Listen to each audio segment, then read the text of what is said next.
Hey everybody, Dustin DePirak back here at Gainbridge Fieldhouse again with Jim Ozarski, Bucks insider of the Milwaukee Journal-Sentinel, Pacers beat writer of the Indianapolis Star, doing some more crossover stuff. After Game 2, Pacers managed to pull it out again in Game 2, 123 to 115. Scenario where they really started really well. 40 won the first quarter 40 to 30. Really saw the offense get going in the first half. Saw a lot more downhill action for Tyrese Haliburton. He goes for 21 points, 12 assists tonight. Pascal Siakam, another strong night, 24 points and 11 rebounds. Those guys get going. Aaron Nesmith gets going. Andrew Nembhard gets going. A bunch of those guys got started early. Took a minute for the Bucks to get right, and that has been a little bit of an issue, more than a bit of an issue for the Bucks, obviously, in this series.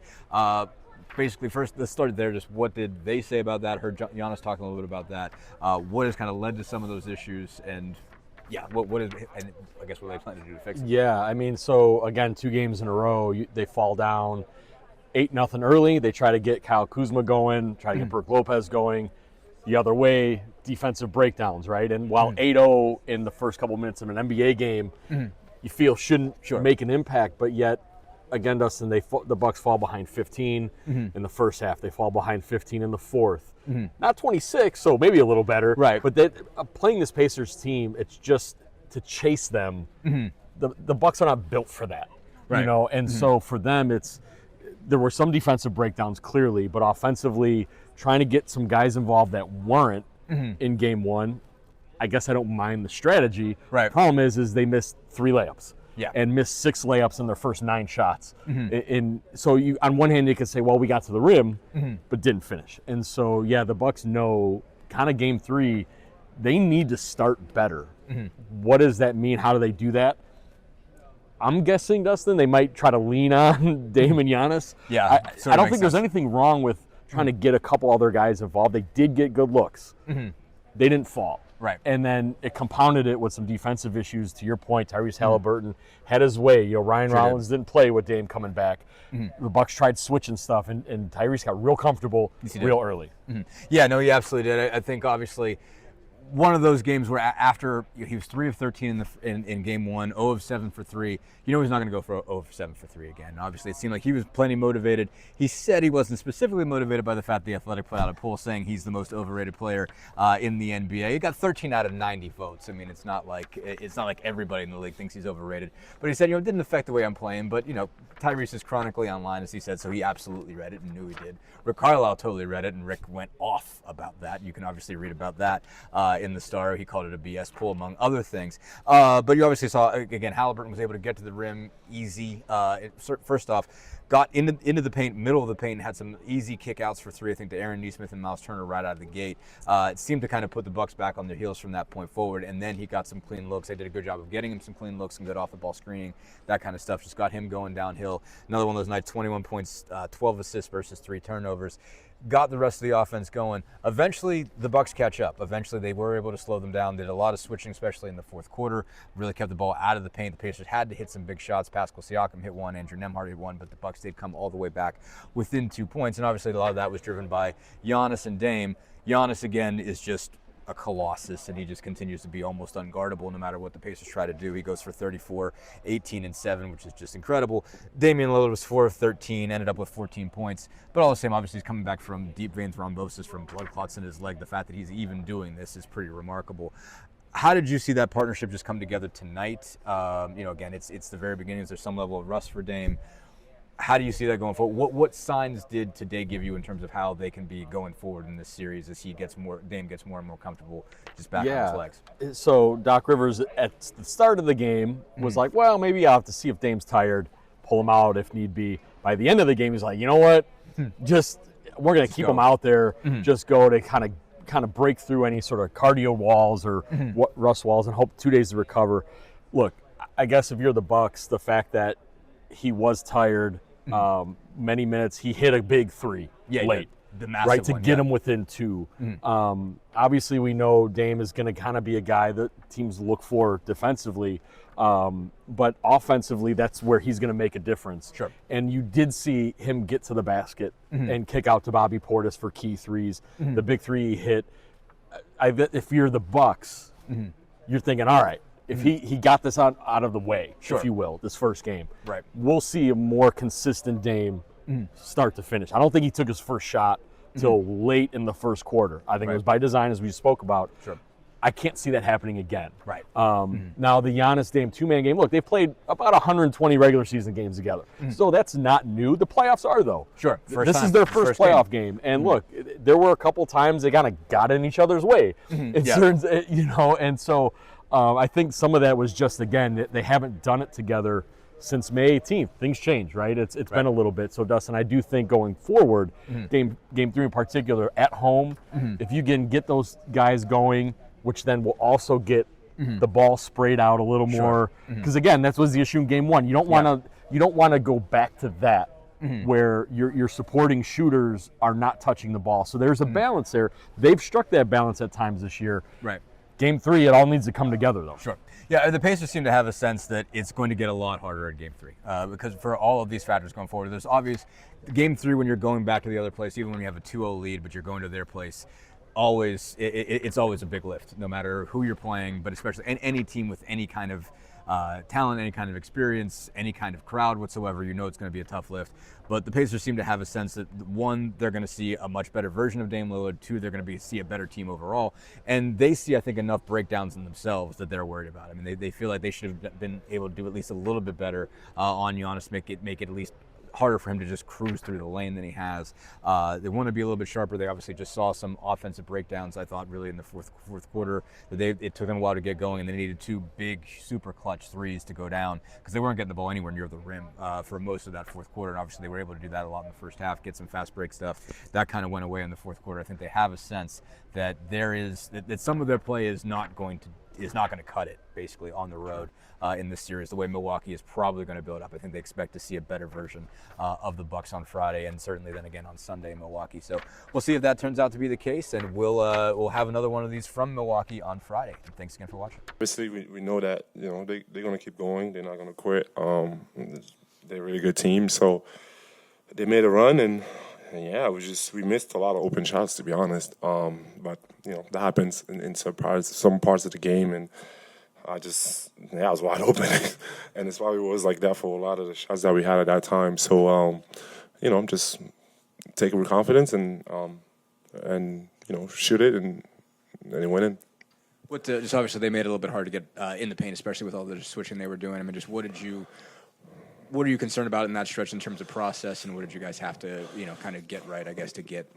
some balance? We got to stay within what we do, be ourselves. I think that's the response to that, and just continue to be us. I'm sure we're going to watch film and try to find ways to continue to have the flow and the things that make us dangerous as a team.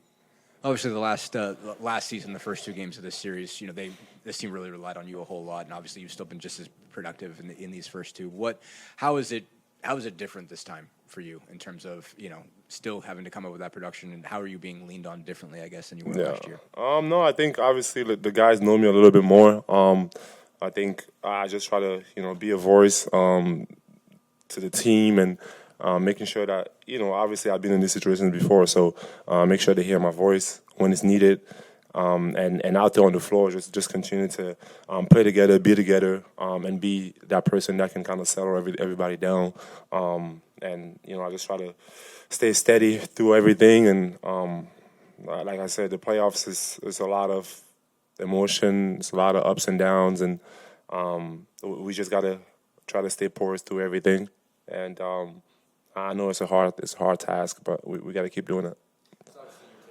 Assignment of having to guard Giannis first, mostly. I mean, just what has that assignment been like this time around? What do you feel like you've done well in those circumstances, and again,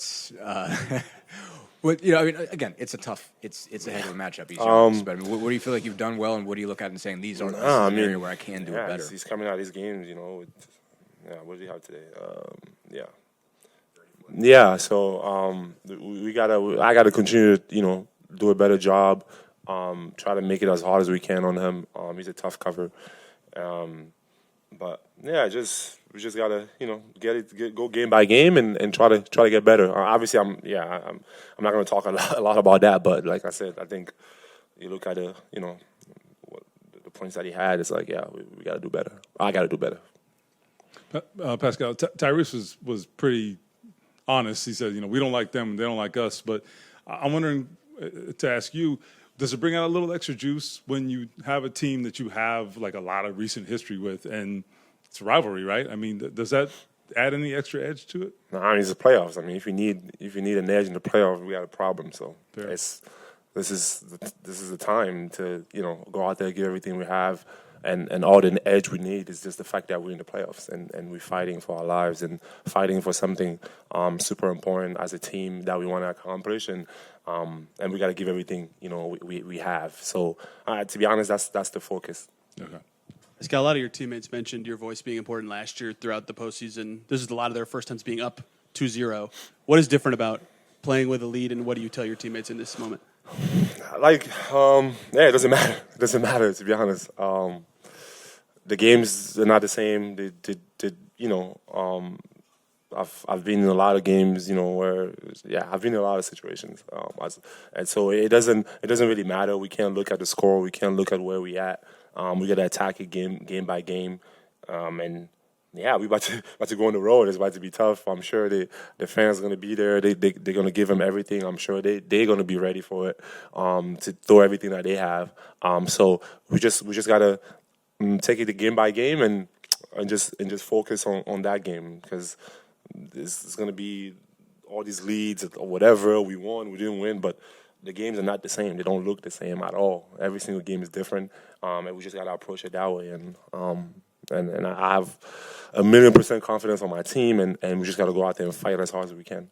Pascal, Ty said you're arguably the most underrated player in the league. We had a poll come out today, and they voted Tyrese is the most overrated player in the league. Your thoughts on that, but also playing with the player who is unapologetically himself, because he says he's never going to change and he's going to go out there and try to help you guys win. Yeah, I mean, I think, I don't know what it is. I don't know. Maybe it's light skin. I don't know. But no, man. I think again, he's super duper talented. The things that he brings to our team, is you can't. Obviously, you can look at the assists and you can have the impact that he has on our team. Like, moving the ball, he's a general out there.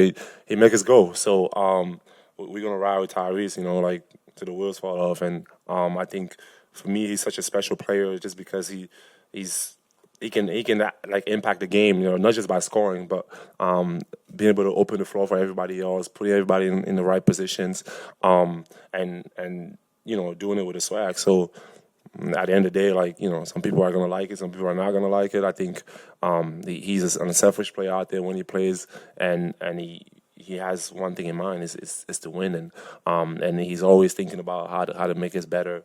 I have multiple conversations to him about how he can make me better as a player. That's not every day that you find players like that, and he's a special person. He's a special player. One of the best. So he just got to keep that confidence, be himself, do what he do. And, some people are going to like you, some people are not going to like you. And as long as for us, continue to have him, and hopefully it can lead to a lot more wins, we'll be all right. We were fortunate tonight. We slowed down in the fourth quarter, and we got into a lot of isolation stuff instead of moving the ball the way we're capable. And so, credit Milwaukee for a switching defense that got us up against the clock, and so we're going to have to do better there. Look, we know we can score points, but there's a lot more to this than just scoring points. Look, Giannis and Lillard are two forces of nature out there, and we just got to find a way to do a better job. And try to limit Giannis a little bit more. When he just gets in there and just dunks the ball, it's tough. And Lillard had an amazing game considering the circumstances. And so, but I credit our guys a lot. Down the stretch, they threw a hellacious punch to get it to 2. Pascal hit as big a shot as you're ever going to see in the playoffs on the right wing. We were able to survive. And so, the building was as loud as I've ever heard it. And, I've been in here for the finals games in 2000 and a lot of conference finals games, and it's never been louder than it was tonight. So a big thank you to our fans, because that really helps us. Have that reality last year. How do you have to coach differently, or what's important to you for your team in that scenario going forward? What scenario? Being up 2-0 for the first time with this group. Oh, I don't know. I'm not going to analyze every last little thing, just for the sake of analyzing it. I mean, we got to look at the next game. And we did some very good things to win the game. And look, it's a 48-minute game, and a lot of the stuff that happens in the first quarter really matters. It really matters. And so the rebounding needs to be better. That's certainly one thing. I think our recognition offensively can be better. At times we slowed down when we needed to be playing faster. And look, Game 3 in Milwaukee is going to be one of the tougher environments you're ever going to see in an NBA playoff game, and we'll need to be prepared for that as well. You mentioned the shot that Pascal hit. Obviously, Andrew hits another one on top of that. Just how big was it for him to come through the way that he did, but also the defense you got from him, largely taking on the assignment of taking on Dame for this game. What would you like about just what you got from him across the board? Yeah, I mean, Nembhard is a terrific competitor, and the bigger the challenge, the more he loves the opportunity to rise to the challenge.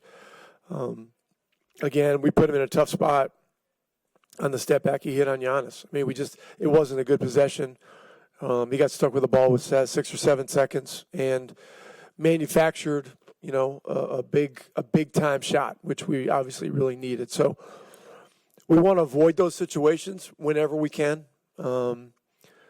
But good teams like Milwaukee are going to put you in some tough spots. And, in those situations, you need somebody that can make a play. And he did. And, it was a very big moment. No, obviously you've come to expect this from Pascal, but I mean he's certainly giving you the sturdy, I guess, play that you've expected. In the first couple games of this, just how important is he, and how, I guess, fitting is it that he hits the shot that you absolutely need to have there. Yeah, he's been our rock really all year. From start to finish, he's been so consistent, and he has the experience. The game it slows down for him. He's never in a hurry, unless he needs to be. And in most cases, he's the one that decides. So, that was a very, very big play. And then, he had a lot of other big plays. I mean, the guy goes 8 for 16 for 24 points, and I can think of a couple other drives where, I thought there was contact and there was no whistle, but he still finished it. And they're just big plays. So. There's a lot of great players in this series, and he's one of them. Rick, what's the quality in a team that allows it to kind of finish games in that situation, right, where you take a big punch like that, like you said? There's a thin line between finishing and maybe folding, and that, I don't know, is there a certain growth that you've seen, and what's that quality, the primary quality? Well, we've had a lot of challenges this year, been in a lot of close games, a lot of clutch games.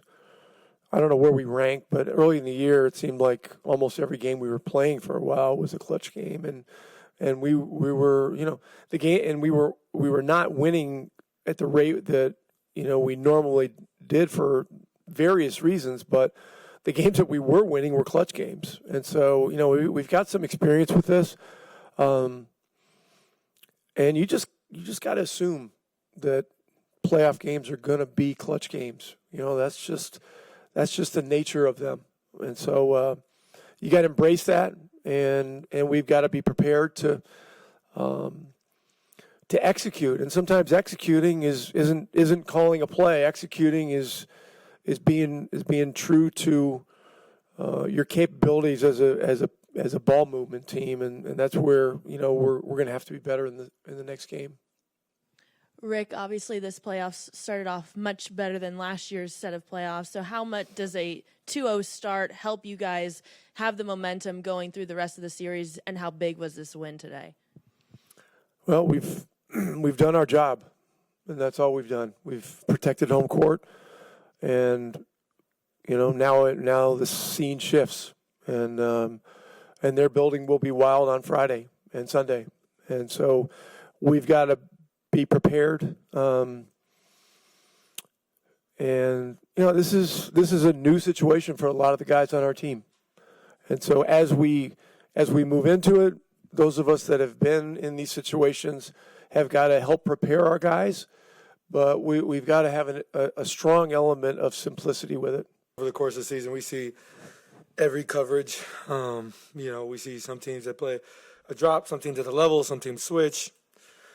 Everybody does something a little different, and especially in our conference. You look down the line at teams in our conference, everybody plays you a little different. So I feel like we're prepared.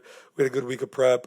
We know we're going to see some man out there, some drop with Brooke, switching with Bobby, some zone. We're prepared, and I feel like we've done a great job of adjusting to whatever's being thrown at us. You some shots in the first game, 21 points tonight. What did you feel like you did better today than in game one? I was getting in the paint, being aggressive from the start of the game. I thought I got a lot of good looks last game. They just didn't fall, so it gave me confidence coming into today that I would make shots. Got a good couple of days of work in, and felt good coming in today. So it's a good win for us. You've told us before you're 2 on line. Did you see the anonymous player poll that came out today?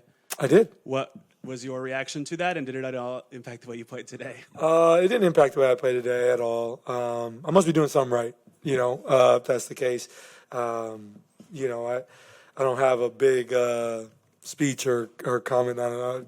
I mean, all I care about is this locker room and winning games, and we're in position to go to Milwaukee and continue this series on. So not too worried about that. I know I am. I'm confident in my own skin and not worried about what anybody thinks. My teammates trust me.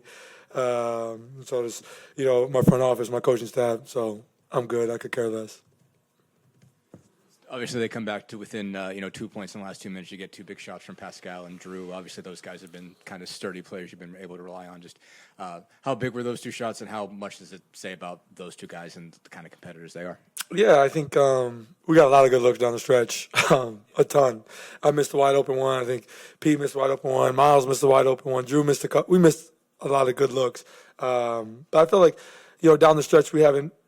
Me specifically, I haven't been great down the stretch these last 2 games, but I feel like Drew did a great job of settling us down, making some big, timely shots for us, Pascal as well. So I thought we had a lot of different guys chip in today, make big plays. I thought Obi made a big shot in the corner there in the fourth as well. We had a lot of different guys step up. So, I think that's just a part of our resilience and a part of, the last month or 2 playing in some crazy-ass games and having to win in many different ways. So it's about just figuring it out. We're up 2-0, so, we'll take it. Pascal is obviously the guy you had to rely on the first 2 games last year. He's given you not quite those level of numbers, but sort of close to it in the first 2 games. Also given you some as good of defense as you could, I guess, ask for against Giannis. What's just impressed you about what he's done? I guess how much does he continue to be a sturdy rock for you guys? Yeah, I mean, this is who Pascal Siakam is. He's been a steady presence for us all year. So glad that he's on our team. I think he could be the most underrated player in the NBA, to be honest with you. I mean, I think what he does is on a nightly basis is amazing. He's so consistent, so steady. Does a great job of calming us down, me down specifically at certain times. And, I just am really appreciative of him kind of playing that big bro, mentor role for our group and us as a young group. And I feel like, him having played in big games like this, he knows what to expect. And, I think that's why we've had success these last 2 years in the playoffs. He's a big reason why. Right here, Ty, back here. Then you can get to James. So obviously a different position this time around with being up 2-0 to start the playoffs. So how does that change the mentality heading into Game 3? Just how big was this win for you guys' confidence? Yeah, I think it's just doing your job. Winning at home is just doing your job. I think I've always been told that playoff series don't start till you win a road game. So, if we can go out there and get one, the goal is definitely to go get 2, but get 1 at a time, focus on Game 3, understanding we're going to go into a hostile crowd, understanding that there won't be a ton of Pacer fans out there in Milwaukee. It's going to be hostile. So we got to be prepared for that, have each other's back, be prepared for antics and all that stuff that goes on through the course of the games, and just, stick with it. And, we have a lot of faith in each other. So, the goal is to go into Milwaukee and just take it, 1 game at a time. Ty, I know you said you were aware of what's said about you and things like that. But when you're in the game, you're like dunk the ball, yell at the ball, you talk to the crowd, talk to the other team. Like, how do you sort of, or maybe what have you learned about just balancing whatever energy you give when you're out there and kind of staying within yourself, playing with joy and passion and rage and things like that? Yeah, I mean, that's who I am. I mean, anybody who's watched me play throughout my career knows who I am. I'm an emotional guy. I play with my emotions. I wear my emotions on my sleeve. I want to win. I could care less about what comes for me individually. I just want to win. That's what want to be known as when I'm done, is just how did I impact winning. And I think I'm just going out there trying to play free, trying to play fun, have fun out there rather, and just trying to be who I am. But also understanding sometimes over the course of a game I can get caught up in, stuff that doesn't really matter. And, I think Coach Carlisle, James, Pascal do a great job of bringing me in and calming me down at times, which is much needed. But I think if they tried to take away my passion, my fire for the game, it probably wouldn't bode well for me. I feel like I'm an emotional player, a guy who plays, likes to have joy, likes to have fun. And I know that if you're not a Pacer fan, a lot of people don't really care for that, but I don't give a fuck. I want to win, so that's really just the way I feel. And I'm not going to change who I am to please other people. I think I've had a lot of success by being me and being who I am. And so if people want me to change that, it really doesn't matter to me. Ty, there's been a couple of, tense moments, I guess, in this series, just, words exchanged. But is that just really a product of you guys have faced each other a lot in big games the last couple of years, these two teams? How much of it is that? And then, just is there anything brewing between you and Dame, just as two real competitors, I guess? Just competitors. I think that's what it is. He wants to win, I want to win. It's the highest level. We're in the highest level in the most contentious moment here in the playoffs. He wants to win, I want to win. We want to win, they want to win. So it's just competition at the end of the day. But, yeah, I mean, we don't have to sit here and act like, it's any secret. We don't like them. They don't like us. And that's just what it is. And I think they live for this, we live for this. So, I could care less. I'm out here just trying to help my team win games. So there's got to be a little bit of back and forth. There's got to be a little back and forth. But I'm here to win.